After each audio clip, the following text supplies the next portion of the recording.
Tap Greyhound Podcast. I'm your host, Andrew Martinez, and this is... I'm Danny Cortez. Gavin Tejerina. And Alex Pettis. Today's joke of the day was submitted by William Worthington.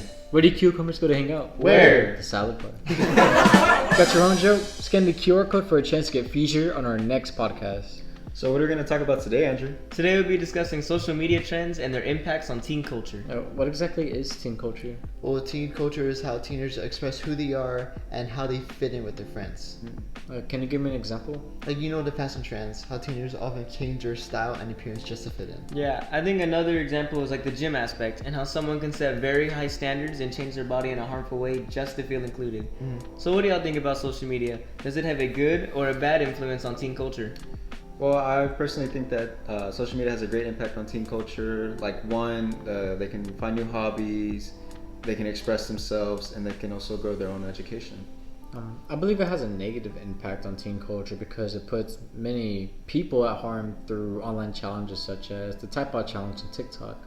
What is the Tide Pod Challenge? The Tide Pod Challenge is a challenge where people would film themselves for views mainly of them just consuming these toxic laundry detergent pods, which is really dangerous.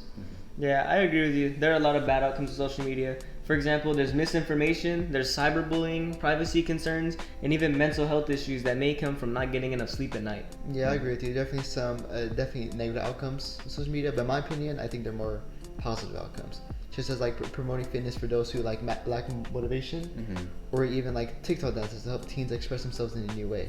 Yeah, I honestly agree with Daniel. There is still positive outcomes, like the new feature that TikTok added called STEM. What's that? STEM stands for science, technology, engineering, and even mathematics. What I personally think with this new program, it helps kids, teenagers, and even adults with just growing their own education. Yeah, I agree with both sides. However, I lean more towards the good outcomes of social media. Only because I've seen childhood friends start off really, really shy, but after watching influencers such as Kevin Hart, who's a comedian, watching him be so comfortable on stage expressing who he is and not worrying about what he looks like makes others feel comfortable expressing themselves.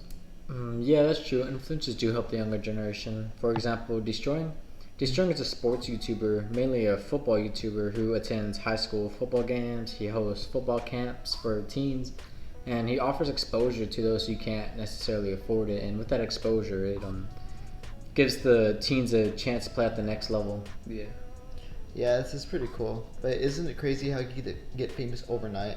Like, you know Charli D'Amelio, right? Yeah. I thought she posted a video of her on TikTok dancing when she was like 15, and it blew up all over social media.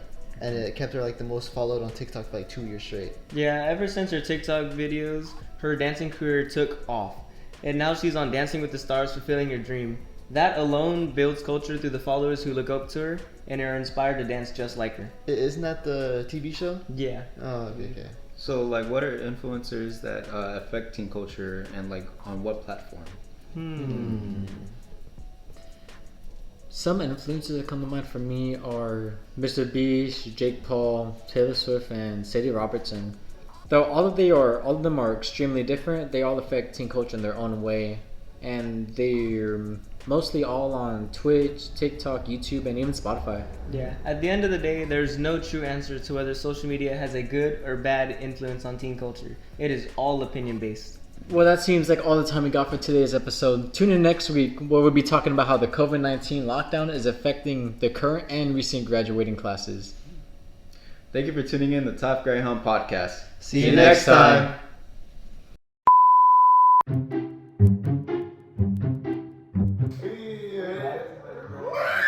Impacts on teen culture. What exactly is teen culture? Well, teen culture. Why is this?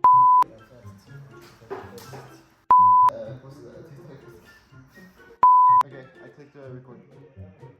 Okay. 3, 2, 1. Welcome to the Tap Greyhound Podcast. Welcome to the Tap Greyhound Podcast. I'm your host, Andrew. What are you doing?